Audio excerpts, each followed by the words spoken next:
O dono deste bar na Vila Guaianazes, em São José dos Campos, foi surpreendido recentemente com essas palavras na parede. Várias frases homofóbicas e com mensagens nazistas foram pichadas no estabelecimento, que é frequentado pelo público LGBTQIAPN+. O empresário, que não quis se identificar por medo de retaliação, conta o sentimento de insegurança. Agora é uma escrita na parede, né? Mas depois, mais pra frente, a gente fica receoso do que esses ataques pelo histórico, que esses movimentos pelo histórico, pela história, que a história já mostrou pra gente o que essas pessoas são capazes de fazer, como elas são violentas, o que isso pode gerar. Esta não é a primeira vez que o bar recebeu pichações com discurso de ódio. Inclusive, outros estabelecimentos da região também foram alvos desse tipo de ataque. Pela frequência de acontecimentos, da gente achar várias vezes essas pichações do lado de fora durante quase um mês seguido, e a gente tem esse ato, sempre teve esse ato, né, de abafar, de apagar, para que isso não se prolifere mais.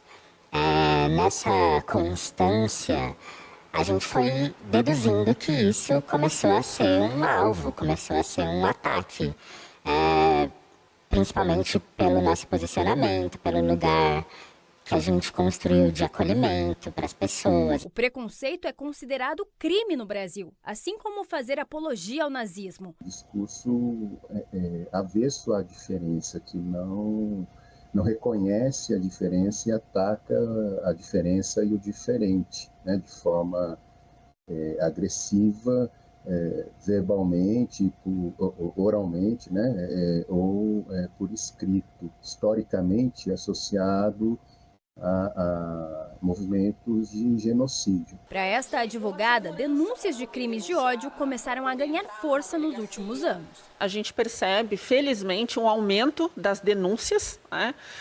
A sociedade ela vem percebendo que esses crimes, né, esses ataques de ódio não ficam mais impunes. Ver que a justiça vem mudando, que a sociedade vem ganhando novos valores, uma nova visão de respeito, de acolhimento, né, e de coragem para poder denunciar, para poder reclamar, para pedir ajuda, é muito gratificante para a gente. Em novembro do ano passado, durante a virada a São Paulo, o Parque Vicentina Aranha teve cartazes de divulgações do evento pichados com palavras de discurso de ódio.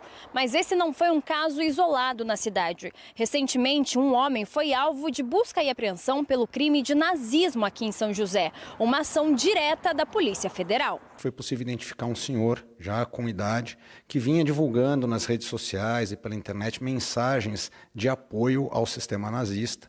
Ele mencionava que entendia que naquela época, se Hitler tivesse prosperado no seu projeto, o mundo seria melhor. Enfim, uma série de mensagens em que ele fazia uma apologia ao nazismo. E isso é um crime na legislação brasileira, um crime grave, penalizado aí que pode chegar a uma prisão até de 5 anos. A Polícia Federal faz um trabalho de investigação sempre que discursos de ódio são dissipados na internet. As pessoas, com o incremento do uso da internet, das redes sociais, passaram a propalar de maneira mais aberta as suas opiniões, só que as pessoas têm que ter a consciência de que isso deve ser feito com responsabilidade e que as autoridades estão atentas àquelas práticas criminosas, especialmente cometidas por meio da internet.